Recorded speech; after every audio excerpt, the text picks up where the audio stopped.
Hello,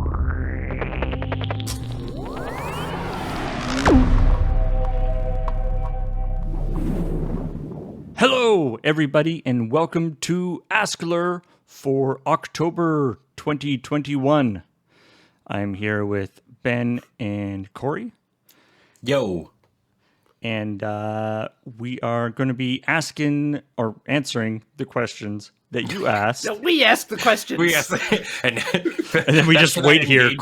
Yeah. That's why it's called askLRR. Yeah. Why aren't you answering? I don't understand. We will answer some questions that have been asked to us by the wonderful people who have joined up on YouTube as members.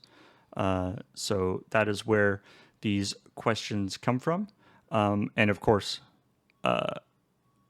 although the questions are coming from YouTube members, of course, everything we do is brought to you by the Patreon, Twitch subs, YouTube membership, all that many different places that you support us. Thank you all very much. So yeah, let's go on for the first question here, which is from Danielle Jet Pixie. Hi, it is pumpkin ale season, and I'm stoked. What, if any, are your favorite beer styles, brands, or seasons? I feel Cori's really well suited on this. I know you know your beers. So it's actually pumpkin ale, and specifically it's the Phillips Brewing limited run that they do each year of their pumpkin ale. So there's Crooked Tooth, which is the pumpkin ale, and then they have a barrel aged version, which is called Crookeder Tooth, and that's a yearly treat. Crookeder Tooth? Yeah. Nice. It's a little crookeder. Yeah, than your regular tooth. It's interesting. I've discovered I actually have to be really careful about beers that I drink now, because I've discovered that at least in BC, and I mean maybe it's a Pacific Northwest thing because I get the same thing when I go to Seattle. A lot of them like to do the very unfiltered kind of beers and stuff like that, and I have a mild allergy to it, and it actually causes my lips to get hives and stuff on them, which is not the most fun feeling in the world. All right, no hazy beverages for you. Yeah. I don't know what in it specifically that just does it. I've just noticed semi recently that it's been happening a lot. What are they filtering out? It's interesting. Yeah. I don't know. So I tend to, I don't know, I've become less of a beer person lately. But realistically, Cori just said, anything from Phillips is kind of my jam. In town, there is a beer that's just super duper easy to drink, which I called the Gin and Lime Pilsner. And it's just nice. I've discovered I'm slowly moving into more hard liquor and stuff more and more often. And gin is just my go-to thing. So anything with gin infused has very, very much become my jam. I mean, I'm not a drinker, but I do enjoy the rest of Phillips. The Phillips has gone into doing sodas and stuff, and they're really good. Very high quality, very nice sodas. It's like Jones without the pretentious art hipster. Although Phillips has a little bit of a wacky circus vibe. So yes, very much so. There might be clowns. No hipsters, but clowns. In their defense, they have to fight up against Fuggles and Warlock, whose beer is tremendously okay, but their label game is off the chain. They'll just put on anime characters and stuff onto their labels. Fuggles and Warlock. Wow. Yep. Yeah, that's establishing yourself in the market with that name. Mm-hmm. Yeah, I mean they win very much on the I don't know what I want to drink. This has Sasuke from Naruto on it. I'll pick that one up. That sounds pretty good, and then it is okay. So, our plan worked perfectly. Yeah, pretty much. All right. Next question from Joe Mitchell. if you could go to any U.S. state that you haven't been to before, which would you go to? And I guess a colliery, if you could go anywhere in the world, where would you go? What food would you absolutely try? That's like 4 questions in a row, but sort of related. I think if because it's really cool. Like I've had the opportunity now with like PAXs and the various cons and stuff that we do, and like now like Magic Fests and stuff to go into a lot of places in the States, which is really cool. But I haven't gotten. I really want to go to like Maine or somewhere that's like way out on the coast. That's Yeah. like really known for like their seafood and stuff like that. Because I'm a big seafood guy, and shockingly, Victoria is like not big seafood despite the fact that we live on an island. It's really weird. Like there's like maybe an okay like sushi place in town, but like like I Yeah, like, we there's yeah there's, we like don't I have a big like we don't have a big like fishing industry in Victoria. no, No. we're touristy. Yeah, It's so many like Canadian Irish pubs and stuff like lining like the tourist areas and stuff, but like there's I imagine I cannot remember the name of it, but there's a fish and chips place on the docks that everybody Barb's. goes One fish, to. two fish. Yeah, those kind of ones. So there's like not a lot. They're all kind of centralized in there, and they're always packed. Like they have like lines going forever, and that leads me to believe maybe it's location, but also because there's not that many great places to go for like fish and chips. So I would love to go somewhere over like onto the coast of the States, and try like the Maine lobster and stuff Chowder. like that. Yeah, the chowders, and have like the lobster on a bun. Like it just looks super tasty. Ooh. Yeah, I could definitely get behind. It's because it's weird. Like you said, like I've been to lots of conventions and stuff in different parts of the country, or different parts of the states. But it's like I don't know if that really almost counts as going to that state because it's like the convention center looks basically the same no matter where you Yeah, are. if you're running out for food, you're going to like Subway or something Yeah. like that so you can quickly eat. But my brother's currently living in Boston, and he often tells me about some of the beautiful stuff there, and it's just kind of interesting. Like living on the West Coast, we're very there's lots of wonderful, beautiful forests and everything around here, and there's also wonderful, beautiful forests out on the East Coast, but it's like a completely different kind of forest and a different kind of outdoors, which is just I think that's just kind of a neat experience. So I definitely like to check that out at some point. Yeah, as far as conventions go, I've never been to New York. Really want to visit the Big Apple. Yeah. And food, I could really go for a po' boy. Like we don't have them here. Yeah. There was a place in Edmonton called Daddy-O's. Yeah, Daddy-O's, and they were pretty good for it. But I'd like to get I feel like the authentic kind of thing. Yeah, is there actually? I mean, this isn't a question from the thing, but I'm actually curious because, of course, both of you are. Is there like some like particular foods that you miss from being from Alberta? Chinese food. Yeah, BC and Alberta Chinese food is different. Although I was a kid in BC, so I grew up with like the BC thing, and then had to convert to like the sproutless hard chow mein lifestyle. Yeah, and like in or at least like in Edmonton, I imagine in like Greater Alberta too.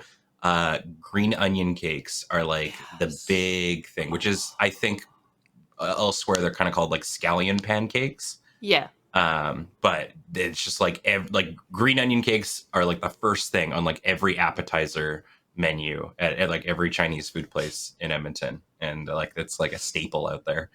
I love the idea that you could have, British Columbian Chinese food and Albertan Chinese food. It's significantly different. It's really, really, really interesting. I mean, what about intercontinentally, other places in the world? Is there any places that? I mean, California has the best burritos on the planet. Oh, I don't think I've been to So California good. either. Yeah. Oh, yeah. I just want to. I want to just like tootle down to San Diego right now for a quick one. You know. Hop over the river.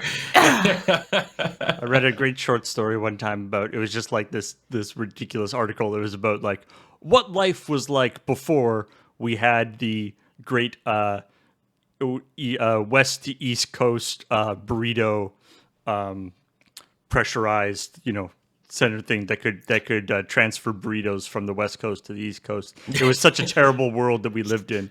Like a vacuum tube system. Yeah, well, we couldn't use the vacuum tubes to send burritos back and forth. And the two other things I'd say from Edmonton that I miss are Edmonton has a million donair places. That's like one of like the big things that they've kind of got like on every corner. Is you can always find like a late night donair which is like and the cool again, thing there. I believe the donair sauce in Edmonton is a different sauce, isn't it? It's like a sweet sauce. Yeah. It's quite good. And then the other one is a specific place in Edmonton that I went to a lot as a youth who would go out drinking on White Avenue. There's a place called Steel Wheels, and it's got the weirdest gimmick. It's like it opens at like 9 p.m. or like 7 p.m. and stays open till like 5 a.m. And their whole demographic is people who are hungry and drunk. And it's just off the avenue. And they just do like personal sized pizzas and stuff. And like their main one is a bulgogi pizza. And it's really, really, really good. And the gimmick that they have is you can write on the wall. So all the walls are completely covered in like graffiti and like pictures and stuff like that. It was a very like hip, youth in early 20s kind of place. Like that I really enjoyed that there. Nice. I like this question has really turned in more of like a where should I go in Alberta if I want good food? But that's also a good question. There you go. If you visit Alberta, just go to Edmonton. Yeah. Yeah. And then leave and go to Calgary. No. Okay. Calgary's got like one good Korean or Vietnamese place. Okay. Like, that's it. Like you can get a really good banh mi, but that's about good. it. Yeah. I used to live on top of a banh mi, or I lived on top of a cupcake store that was beside a banh mi place, and my mornings were fresh baked bread and cupcakes every morning. It's like that's got to be like right up there in terms of like ideal look. It's like what in what situation do you not feel like a banh mi and also not feel like a cup? Like I feel like one fills one of the one or the other. Yeah. All right. Well, let's move on to next question. From Bruce Clark, for Paul as sea captain. I know what it's like to be essentially dad for a group of supposed adults. Do you feel the need to you're silly to be curtailed as Lara has swelled to the Omnicorp it has become? I don't think so. I mean, obviously we're still a very silly group. I mean, obviously there is a bit of a separation, I guess, where it's like, okay, this is, this particular meeting or conversation has to be, serious. We're talking about money or contracts or something like this. You still throw in jokes though. This is but it's still there is still definitely a you do it's silly and stuff. Although I mean, just one of the random things about being the sort of boss thing is I remember when we were doing that whatever that game was where you you answer the questions come up. TBH. TBH, yeah, right. There's that, and it was like there's questions like you poop on your boss's desk. Poop on your boss's desk. You find porn on your boss's computer. What do you do? Or do you tell them about it or whatever? And and I was like, oh, that's a funny question and stuff. And it didn't occur to me when I was looking at the questions that when we'd actually be playing it on the stream, people would be like, poop on Paul's desk. I'm like, oh, wait a minute. Yeah. That's me. I'm the boss. Yeah. Oh, shit. Well, I feel like too that like you also have that ability with being a lot like the straight man in a lot of scenarios in conversations, right? Like to completely catch people off guard with just like a well-timed joke or something. I think it was like maybe no, we were in this office, so I guess it would have been I would have been here for me. That would have been like my second year here, and like we were filming a live bit or something like that, and somebody was talking about like somebody named like I don't know, like Jesse or like Paul or like Dave or something.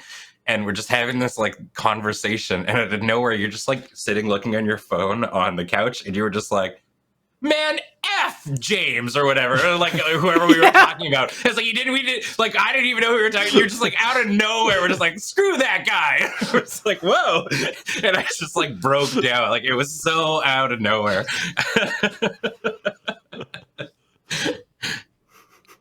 You get the element of surprise in those scenarios. Yeah, it's but yeah, I feel like it hasn't changed my the level of silliness too much. I mean, any more so than just general aging has, I guess. We're getting old. Time going by. You know, not that has changed desire for like potty humor or whatever. We still joke about poop.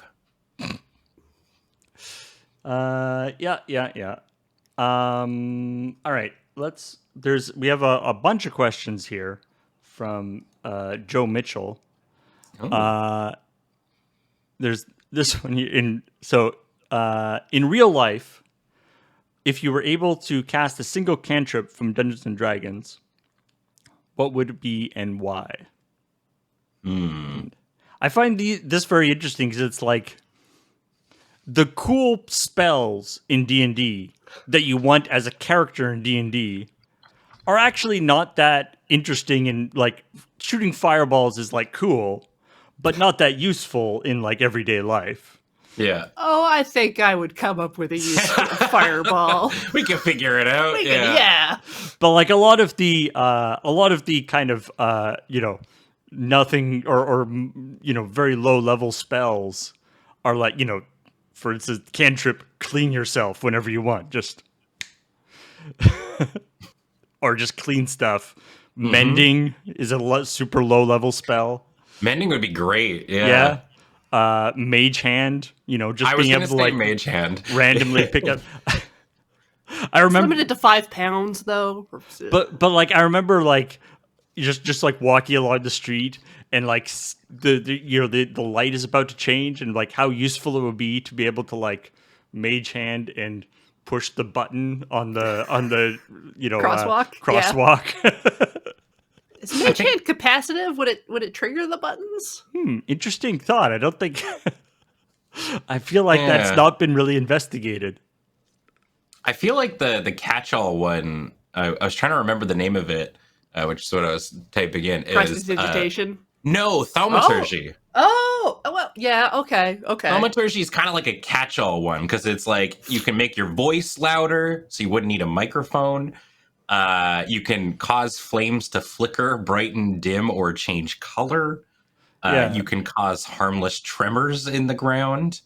You can make a sound from far away. Like a lot of the cool things that in the real world stage magicians do are like cantrip level things in D&D, right? Yeah.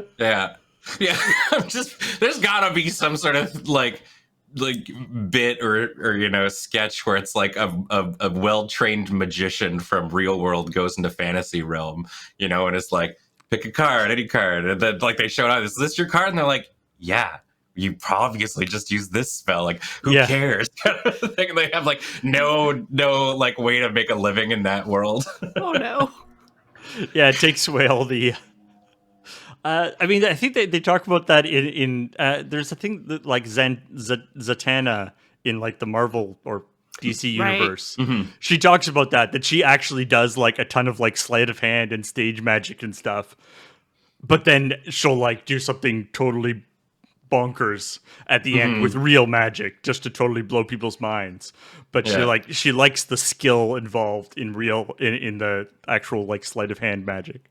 Yeah, but like your prestidigitation's where it's at. Like you can make little lights or noises, heat up stuff, flavor your food, clean up small messes. Like just like quality of life stuff. Exactly. Oh, you can close and open doors from far away with thaumaturgy. Yeah. Never again would I be, it's getting lately, like I like to be cold when I'm sleeping. Yep. So I'll keep a window open at night, but it's starting to actually get a little too cold. But I want to get out from under the blankets. So if I could just be like, pacha, and like it closes, that'd be nice. I'd be into that. Because prestidigitation and thaumaturgy and stuff, they cover all the things that are like, make your character's life better, but don't actually have any real in-game effect. Yeah. Right? It's like you make yourself, a couple of degrees warmer. It's like not enough to stop you freezing in the cold, but just to make you more comfortable. Yeah. And really, that's what a lot of us would probably want. That's why you go to magic school. Yeah. Like, do you plan on being a grand adventurer? And it's like, no, I'm going to get a desk job. But now it's going to be significantly easier. Yeah, it's just nice. I could staple things from far away. Change the toner while I'm working. Don't even have to get up to get your prints from the copier. Like, unseen. You have like unseen servant. It's like, who do you want me to kill? No, just get some stuff from the photocopier, will you? It's like, we're getting into first level spells. I'm like, oh, we're done cantrips? Okay, I drop out. Thanks. Yeah. All right, let's look at. So this is also from Joe Mitchell. How do you deal with the feeling of being directionless in your life now or in the past? Getting into serious stuff here. I know appearances can be deceiving, but the people of LRR always seem to be very put together in terms of self-assurance and drive to the next project. So for one thing, yes, appearances are deceiving. What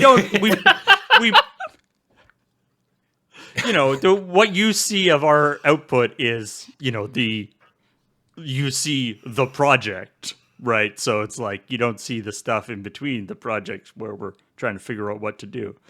So yeah, I mean, obviously we're presenting you're presenting a certain aspect of your personality or whatever when you're online. But this is a tough question. Well, Cori, how do you feel about it? I don't have an answer. Please tell me if you come up with an answer. Yeah, I mean, it's certainly weird, right? Because it's like, I think for a lot of people, what we do is like, that's the dream, right? Like, I wish I could just wake up and play video games or, make things for a living. But it's like, it's a really sort of interesting dealio when it becomes your job, right? And like games and all that jazz, it's like you're playing it for a living. And, it kind of fundamentally changes how you look at like personal and relaxing time and stuff, right? Because like I'll have people be like, oh, what do you do for fun? And I'm like, oh, I play Magic the Gathering. And they're like, no, that's what you do for a living. And I'm like, I mean, it's not binary, but like also, yeah, you're not wrong, right? It's like there's certainly that fun aspect of it, right? But then there's so much stuff that you don't see like behind the scenes and whatnot when it comes to like putting things together, like arguments or any of those kinds of things. Like we're all like really good friends and stuff like that, but we also butt heads from time to time and stuff like that. So but like when I'm feeling sort of directionless and stuff, I try to do like some sort of like shift, because at least even if it doesn't work, you've given a try to like see, because a lot of the times when I feel directionless, I'm like, man, wouldn't it be nice if I could wake up at 7 a.m. every morning and dig holes in a 16 by 16 chunk downwards every morning and just listen to records every day. That sounds like it'd be a really, really good time. And then you do it and you're like, this doesn't really work for me. At least now right? And now you can try something else and do something different. Not everybody can be James. Not everybody, man. I wish though. I think about it all. It's like when I'm staring at the Steam page, and I'm like, I have no idea what I want to play at all for this stream. I'm just like, man, it must be so nice to just like wake up and be like, hell yeah, I'm doing this, and like be into it. It's like I wish I could play Magic every day for stream, but I'd get bored of it, you know.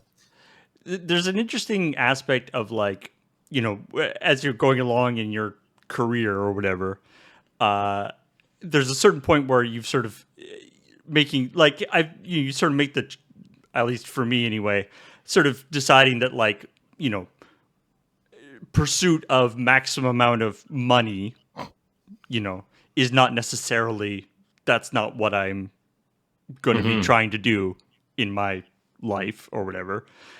And money is often the way we kind of evaluate success in the modern world.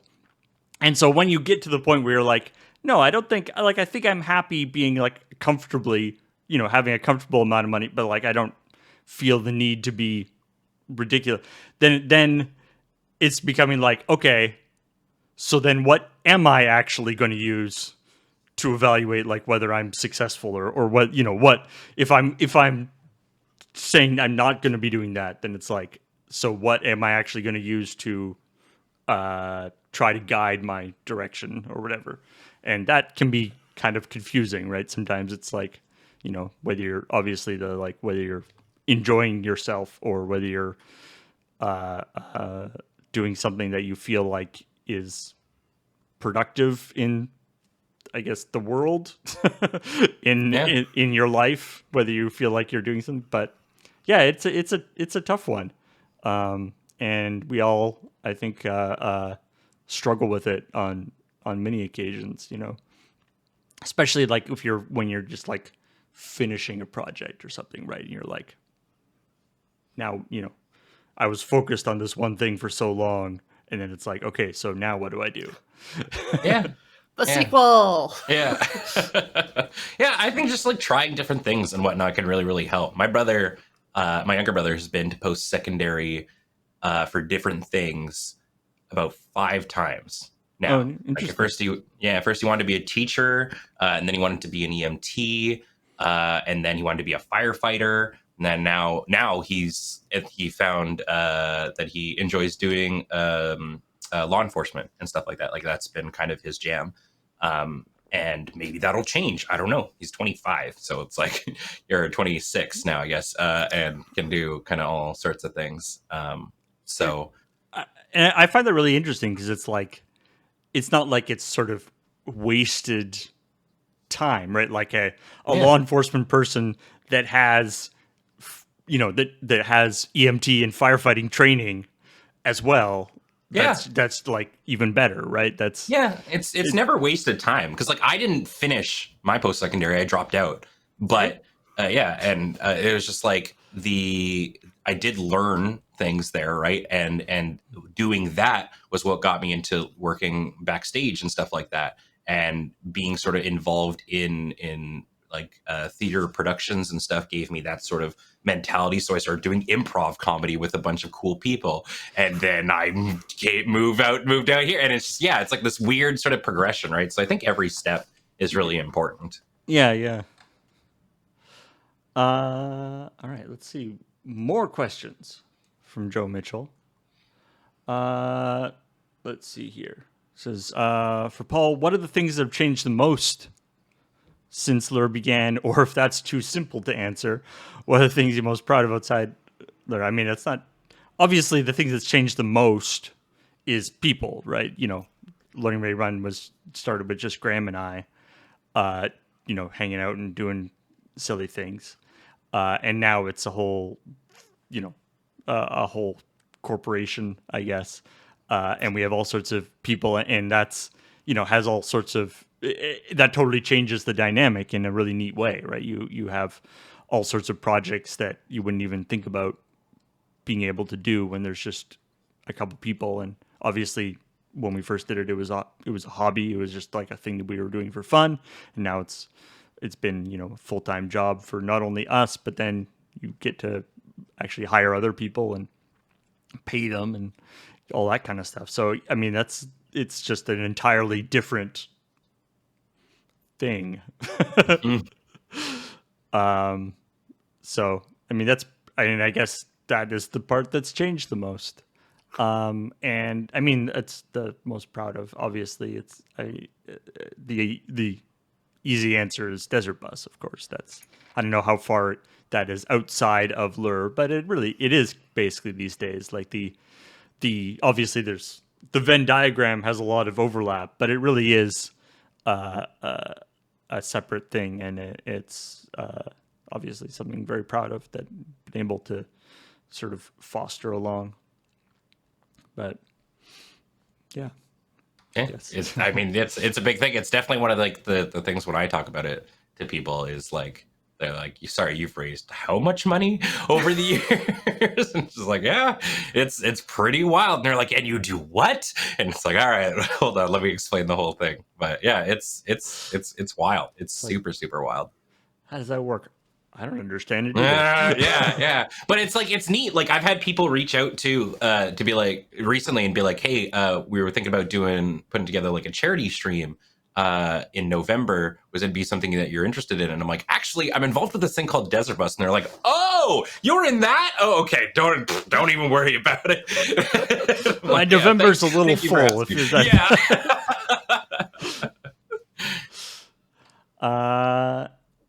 And here's another question from Joe Mitchell for Cori, saying, all my siblings are creative in some way, and I feel like I'm not, at least not to the same level, acting, writing, making art.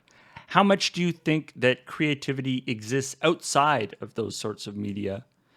And what are some ways to get that feeling of being creative without necessarily doing something within the typical creative arts wheelhouse?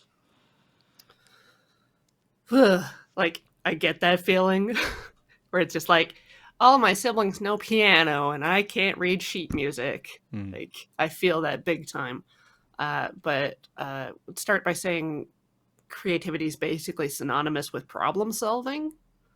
So any sort of thing kind of applies. Like, outside the typical wheelhouse, let's say speed running, right?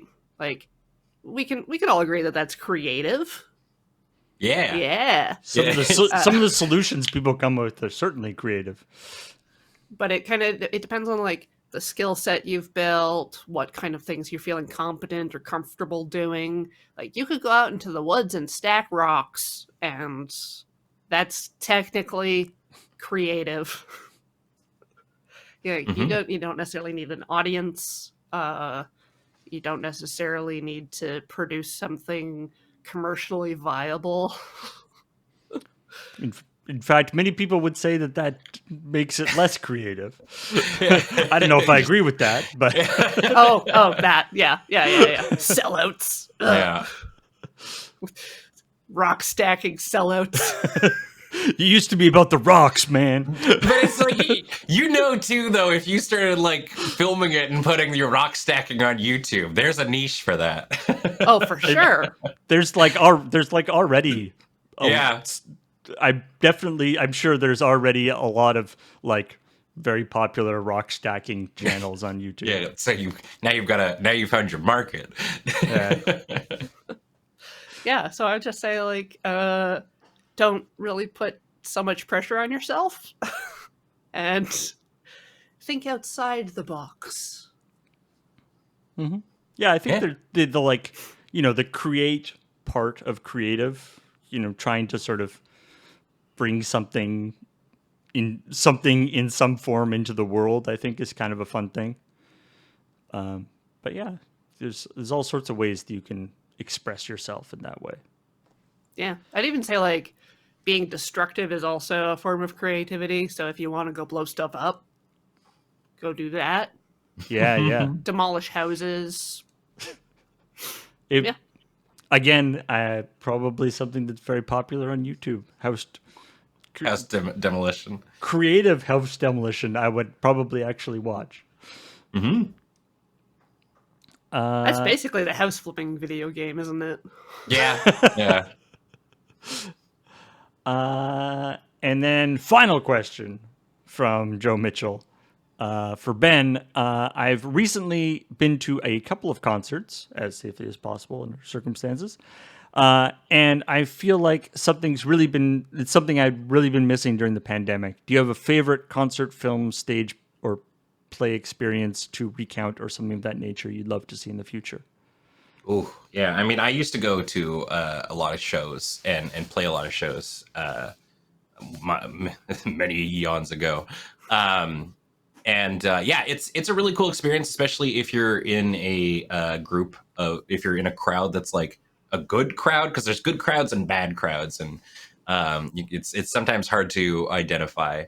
I definitely miss like having the body strength to be in mosh pits and stuff. I can't anymore. Everything hurts all the time. I don't want to bump up against people. That sucks. But I used to love it. But one of my favorite concert going experiences was I went and saw Caravan Palace live when they were playing in Edmonton. And they were playing in this sort of old building called the Pawn Shop, which is on the second floor of a building. And it's very dancey music. It's very like hop up and down and have fun. And my buddy and I were there, and we were jumping up and down, and there were so many people all jumping up and down in the same like sort of beat that you could literally feel the floor bending a little bit with every single jump. Like I was like, I looked at my friend, I'm like, do you feel that? And he's like, yeah. Worth noting, Pawn Shop is gone now. By the way, does not exist anymore. When you were talking about like mosh pits and building on the second floor, I was like, oh. Yeah. So it didn't collapse or anything, but we were having so much fun that we just sort of looked at each other and we're just like, if we die right now, that's a pretty cool way to go. Like you're just like, like hundreds dead at the Caravan Palace concert. Too much jumping. Hundreds die in awesome cave-in. Band kept playing. Yeah, that was really, really fun. I'd say one other one. I mean, it's not really like one that was like necessarily.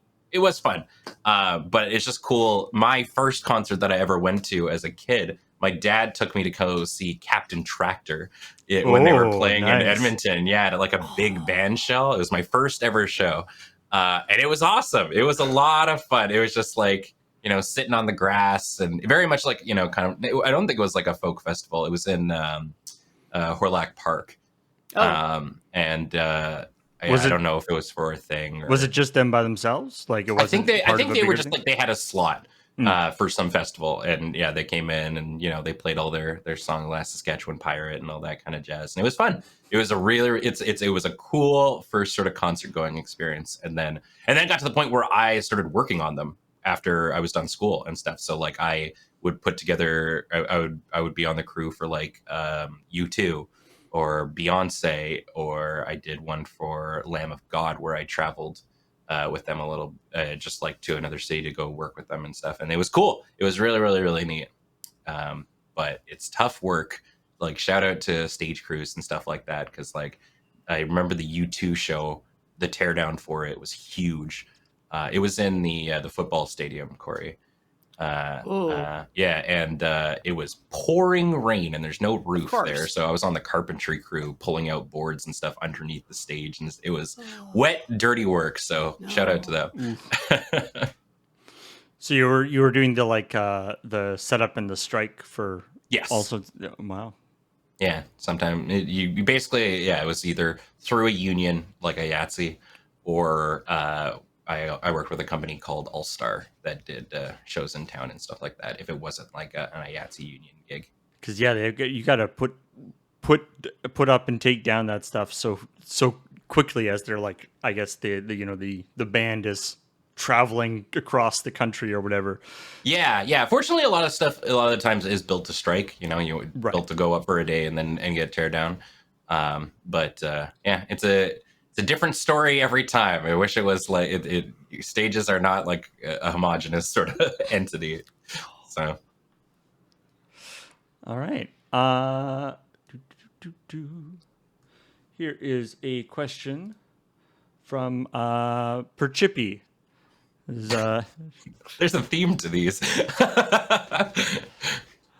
normally, Paul doesn't give the impression that he reacts strongly, emotionally speaking, to something. I want to know if what are some things Paul would react strongly to. Doesn't have to be media or comedy related. I mean, I try to keep a even keel about stuff. I find that it doesn't. It usually doesn't help to get stuff, and I pride myself on being able to kind of trying to sort of understand where other people are coming from, even if I don't agree with it. But I mean, to get serious for a sec, I'm a white cis heterosexual guy. So there's a lot of really important issues in the world that my opinion is not necessary to be involved in. But something that I do feel like I have a perspective on is mental illness and stuff. I struggle with anxiety and depression and control it with quite strong medication that seems to be working relatively well right now. So that's great.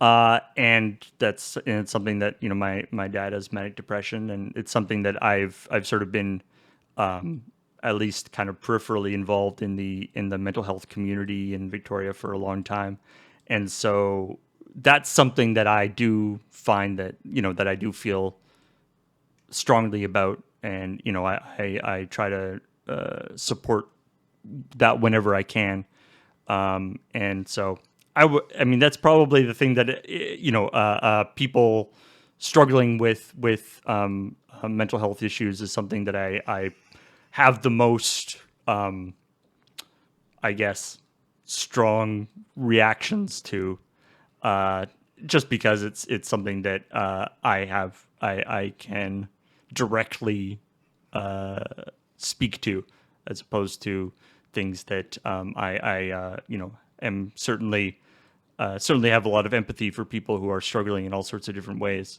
but it's obviously not something that I have personally experienced, so it's a slightly different feeling. But for me anyway, that sort of tends to be my thing that I care about the most.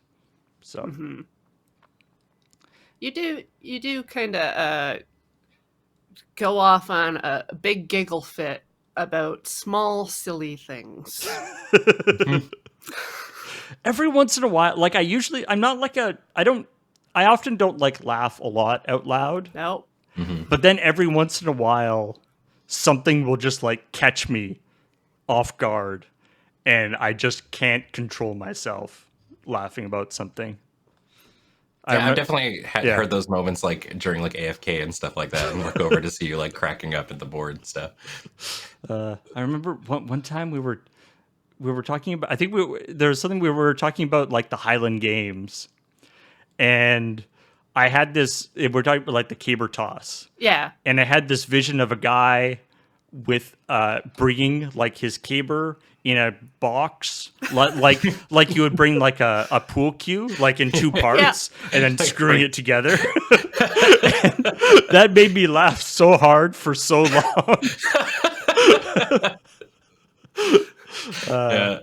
Anyway, yeah, it's weird. You can never really predict what's gonna tickle you the right way, but. Mm-hmm. Ooh.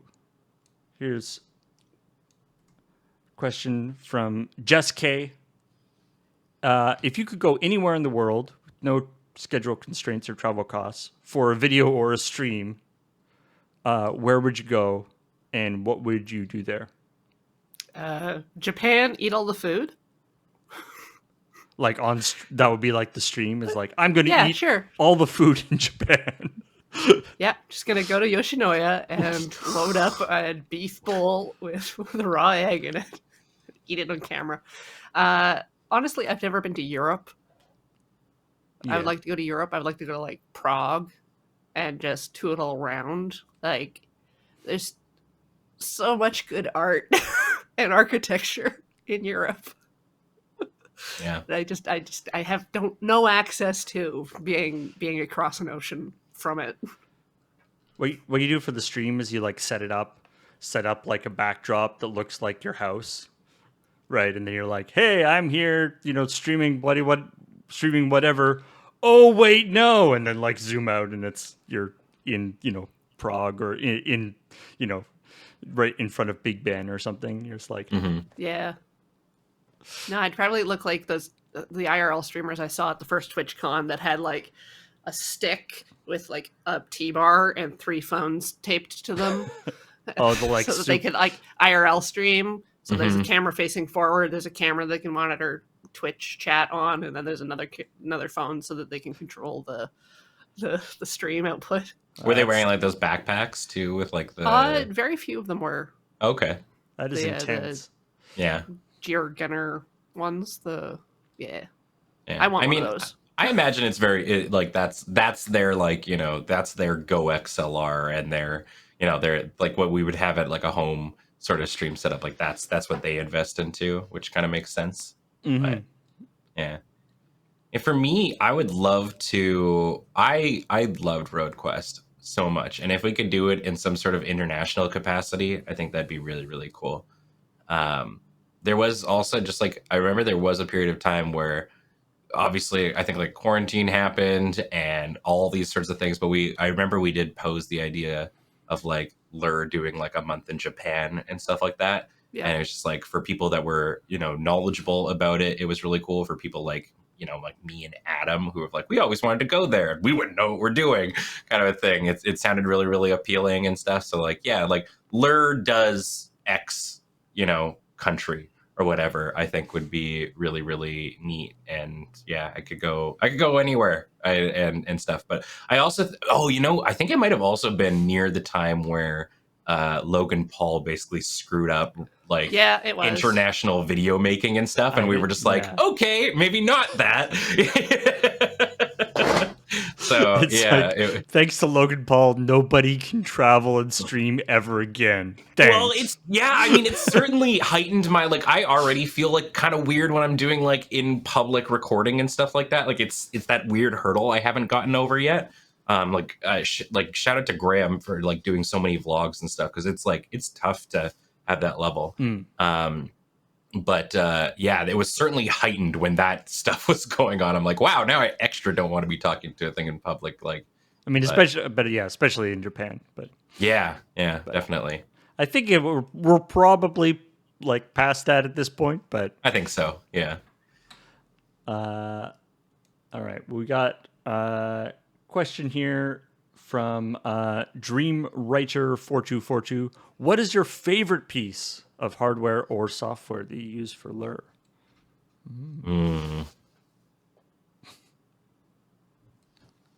Probably this one. I really like the Go XLR and all the funny voices that I get do with it. And now that like over the pandemic, you got one at home.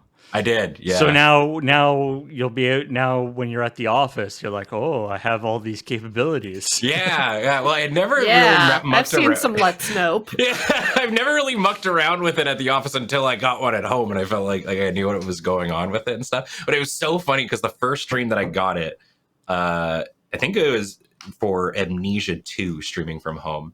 And I was like doing the voice changes and stuff, and James was tuning in.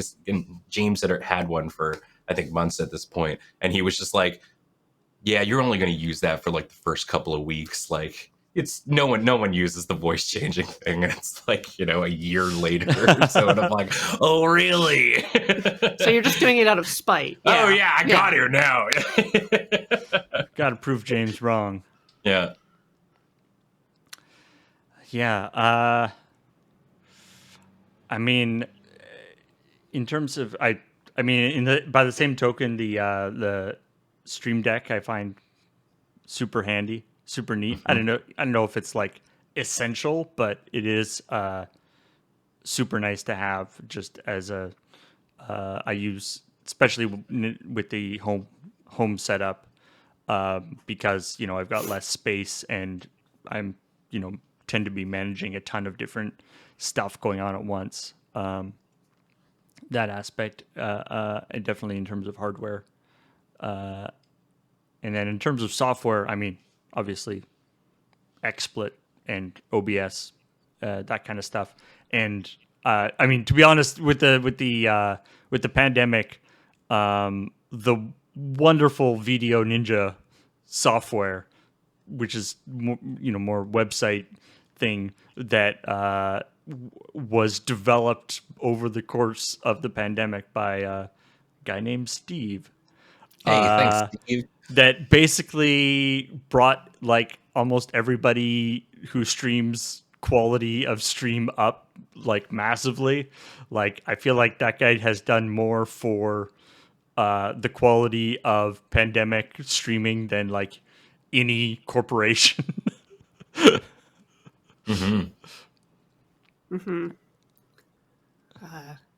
Don't think I have a favorite piece of hardware. I like shotgun mics. Those are always fun. That's funny. Software-wise, FFmpeg.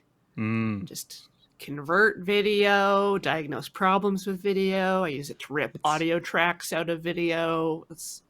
Or concatenate two videos. Oh, it does everything. I feel like does everything. FFmpeg is like the quintessential like Linux app, like Linux command line thing, where it's like, can do so many different things. You have to, mostly you spend a lot of time looking up how to do the different things, but once you figure it out and do it, it's has all these wonderful capabilities, and it's essential. And it's also like everything, all sorts of other things that you use to do video stuff turns out are actually secretly FFmpeg. Especially Handbrake. All right. Last question. Ooh. Serious question here. All right. Controversial question. For Poutine from Elser93. Elser93. For Poutine, thoughts on using tater tots as a substitute for fries? No. I don't know. Yeah. Yes. Ooh. Yes. All right. They're so short and they fall apart. Yeah. I mean, I'm okay with eating a cheesy gravy mess. Like, I don't know. I feel like there's a lot of like food like purists and whatnot who feel like very strongly that it needs to be made a certain way, and I'm just like, I like potato, I like cheese curds, and I like gravy, and if you do it in that combo, I'm gonna enjoy it. You could do the shredded hash browns for like breakfast, and I would still be into it. There's definitely there's a pretty high, low. The low end of poutine is still pretty high. Like you can't mess it up too bad. I mean, you can have really, really good poutine, but even not good poutine is still pretty good. That's how I feel about pizza too. I'm like, you can really screw up pizza, but it's always fine. The fundamental ingredients of poutine, like the gravy, cheese, fries, like you can't, as long as they're all, you could just put them in a bucket, which is actually often what they do. Yeah. But there is there's also like, very good poutine, but yeah, I think fries is better, but if you got to go with tater tots, better than no poutine, I guess.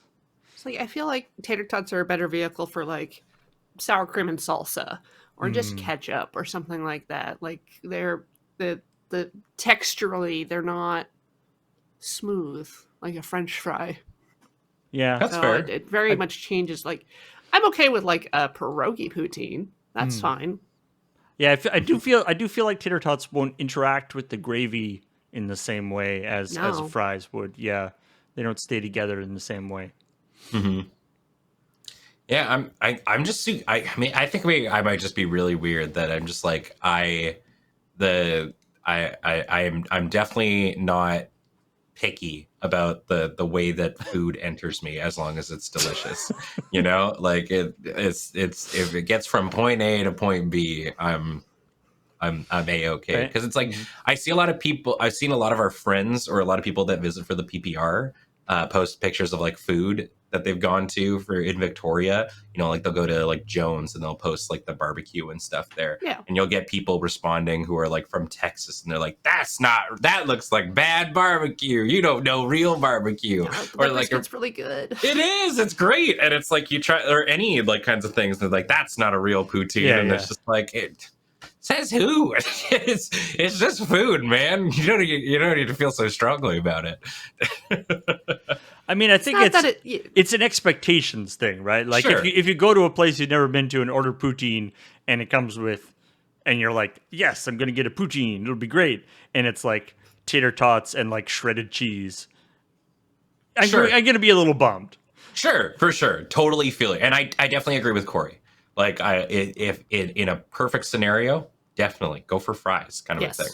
But if you're like, man, I'm jonesing for poutine and all I've got is cheese curds, gravy, and tater tots, then go for it, I think. All right. We have a difference of opinion, but that's okay. That's okay. That's why there's a Paul between us. We can't fight. Yeah. Exactly. Yeah. Yeah. It's the nice thing about doing this, you know, in the remote setup is that we can't actively punch each other during the event. Yeah, we have a lot of training seminars to go through once we get back in the office. Yeah.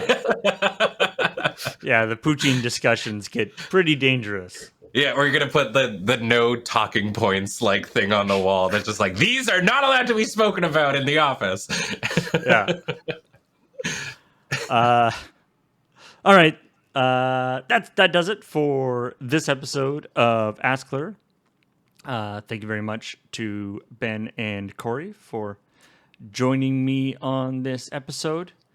And of course, thank you to all the people who asked the wonderful questions, the YouTube members. So if you want to ask some questions to us, and you should, because Yeah. we like questions, then please join up and be a YouTube member.